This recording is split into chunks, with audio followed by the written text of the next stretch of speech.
In 2014, a 19-year-old startup founder appeared on the cover of Fortune magazine, dressed in a black turtleneck, described as the world's youngest self-made female billionaire.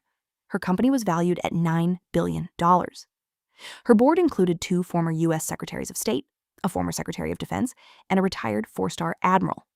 She had dropped out of Stanford at 19 to build it, and the story she told, that she could run hundreds of medical diagnostic tests from a single drop of blood, pricked painlessly from a fingertip, at a fraction of the cost of traditional lab testing, sounded less like a business plan and more like a genuine medical revolution.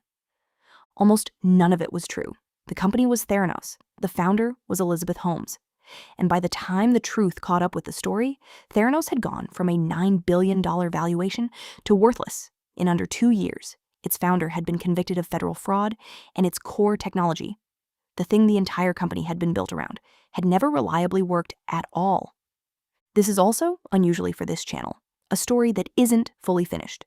Elizabeth Holmes is in prison as this video is being made, still fighting to get out early, and how that plays out is still unfolding.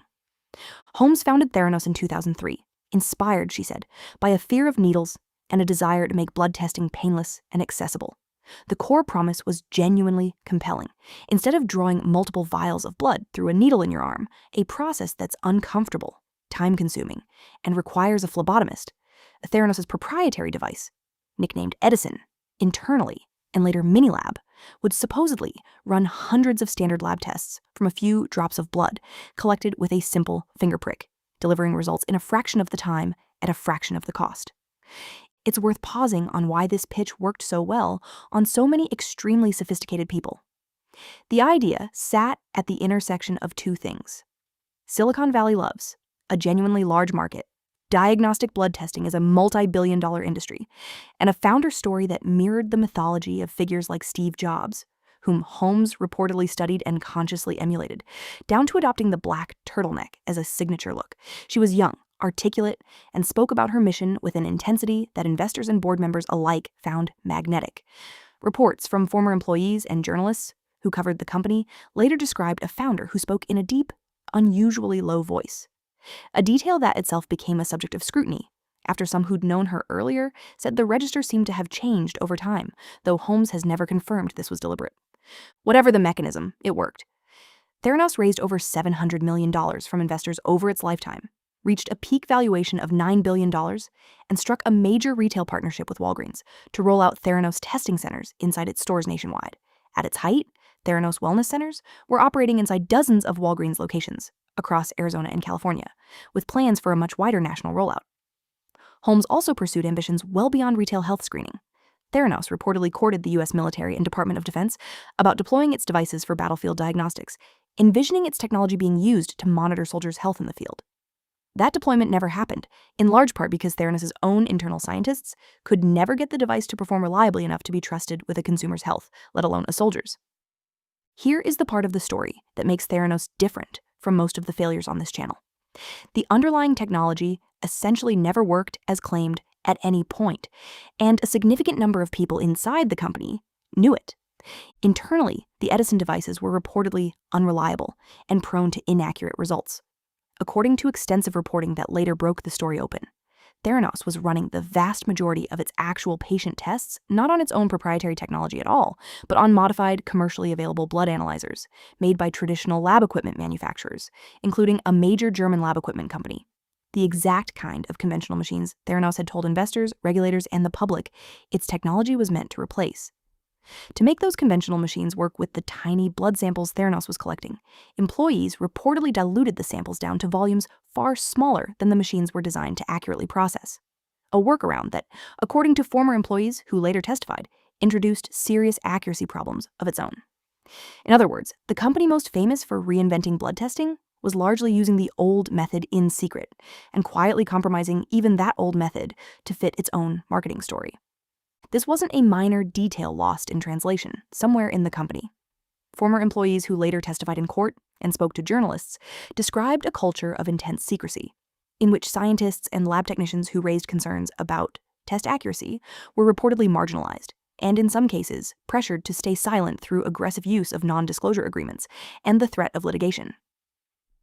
Patients were, in the meantime, receiving real medical test results, from a system with serious accuracy problems. Results people were using to make actual healthcare decisions, in some cases about serious conditions. Two former employees in particular became central to how the truth eventually got out, and their stories add a genuinely human dimension to what could otherwise read as a purely corporate scandal.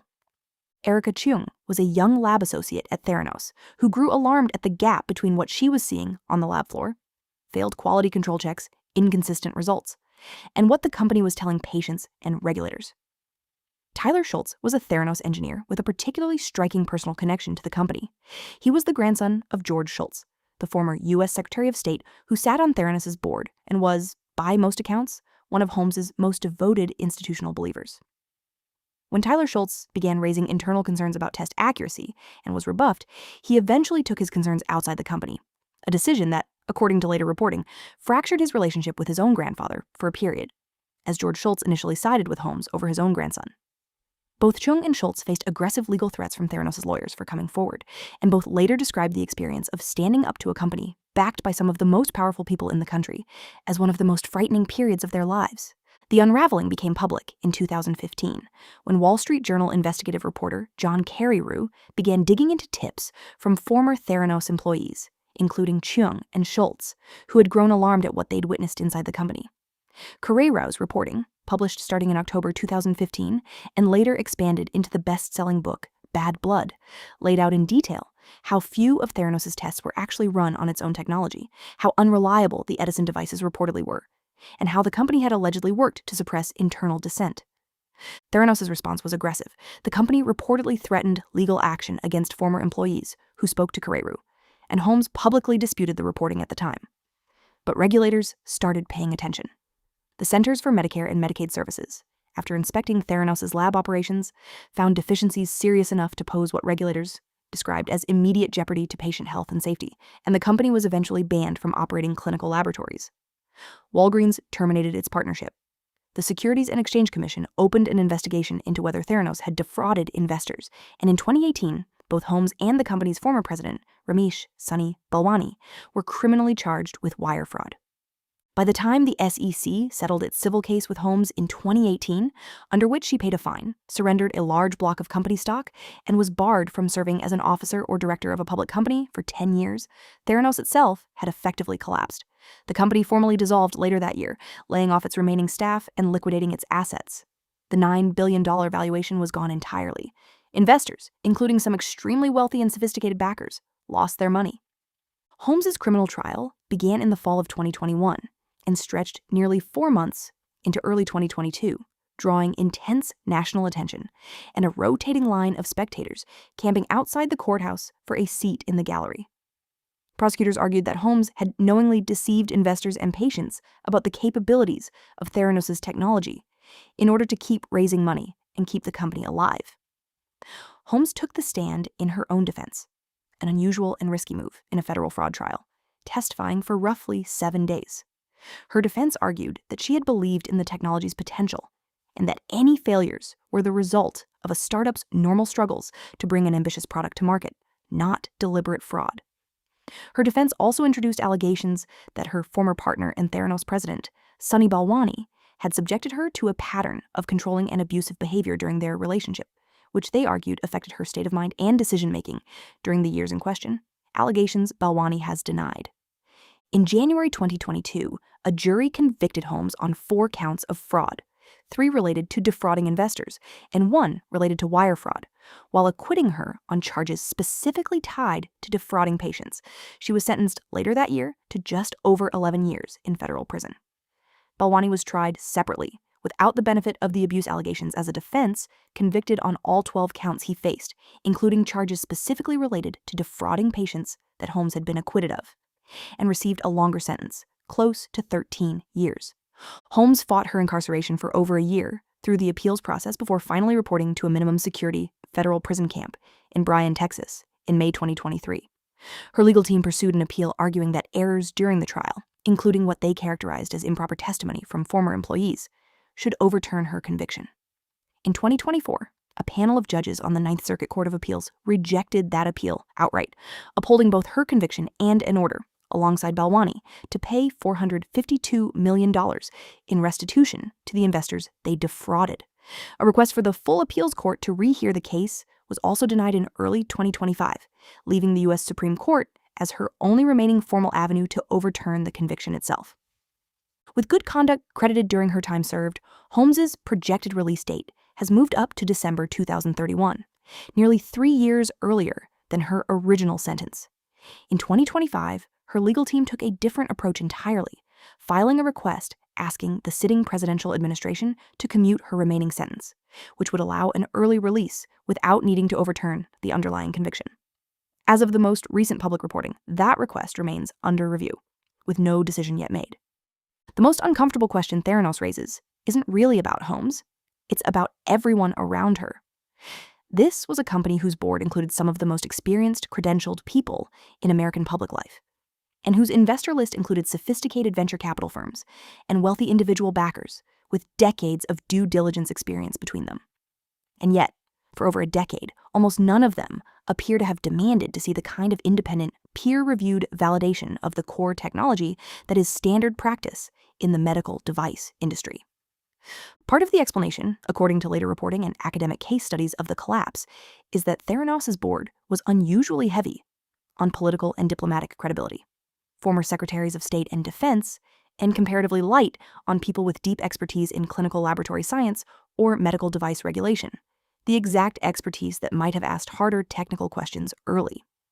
Holmes also reportedly maintained tight control over information flow, limiting which employees had visibility into different parts of the technology, making it difficult for even insiders to piece together the full picture of how badly the core product was underperforming its public claims. George Shultz's own initial instinct to trust Holmes over his own grandson's firsthand warnings is, in many ways, the single most vivid illustration of just how completely that trust had been built. The Theranos story has since become one of the most culturally documented business failures in recent memory. It's the subject of Carrie Rowe's book, an HBO documentary called The Inventor, and a scripted television dramatization, a level of cultural saturation that reflects just how thoroughly the story captured public fascination with the gap between Silicon Valley mythology and what was actually happening inside the building. Theranos is one of the starkest cautionary tales in this channel's entire subject matter because it wasn't really a failure of ambition, timing, or market fit. It was, according to a jury of Holmes's peers, a sustained pattern of deception, built on top of a genuinely compelling story that a lot of powerful, credentialed people badly wanted to believe. The technology never had to work for the company to raise hundreds of millions of dollars. It only had to seem plausible enough, told by a founder charismatic enough, to keep the money and the trust flowing for over a decade. It's also, unusually among the stories on this channel, one with real individual heroes attached to it, 2 junior employees who had far less power and far more to lose than anyone on that board, and who chose to speak up anyway. Next time we head from Silicon Valley to Helsinki for the story of a company that once controlled half the world's mobile phone market and somehow missed the smartphone entirely. That's Nokia,